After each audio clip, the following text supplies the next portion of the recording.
চট্টগ্রাম আনোয়ারা উপজেলার বারখাইন ইউনিয়নের বন্যা দুর্গত মানুষের পাশে দাঁড়াই উপজেলার স্বেচ্ছাসেবক দলের সদস্য সচিব ও সম্ভাব্য চেয়ারম্যান প্রার্থী গাজী মোহাম্মদ ফোরকান।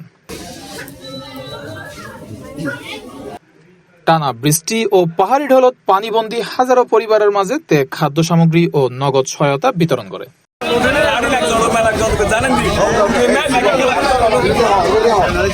বুধবার জিউরি গ্রামত পঞ্চম ধাপে ৭০০ পরিবারের মাঝে ত্রাণ সামগ্রী তুলে দেওয়া হয়।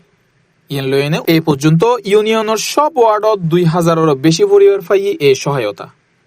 গাজী ফোরকান জানাই, আপনাদেরকে আশ্বস্ত করতে চাই, সুখে দুঃখে আপনাদের পাশে থাকবো। কিন্তু আমার রাতে জীবন আছে ২৫টা বছর, সেই সাথে এই জিউরি মধ্যমজের উত্তরপাড়ায় আমার একটা খুব কাছের মানুষ এখন পরিচিত হয়েছে। আমি গর্বিত মনে করি, অযোধ্যার সাথে আমার পরিচয় হওয়ার পর পর্যন্ত আমি সবসময় চিন্তা করি ভালো একটা মানুষ আমি আমার এলাকাতে আছে, সেটা আমি শুনেছি, কিন্তু আমার অতটুকুই পরিচয় ছিল না।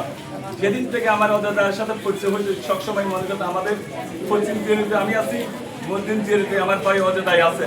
অবশ্যই দুজনে আমরা দুই ভাই মিলে এই জিওরি গ্রামটি একটা ফুটিয়ে তুলব, সুন্দর একটা জিওরি আদর্শ ওয়ার্ড হিসেবে, আদর্শ গ্রাম হিসেবে ইনশাআল্লাহ। অবশ্যই আপনাদের দোয়ার মাধ্যমে, আপনাদের ভালোবাসার মাধ্যমে অবশ্যই এই জিওরি বাসীকে আমার নিজের ঘরের মতো আপনাদেরকে আগলে রাখবো ইনশাআল্লাহ।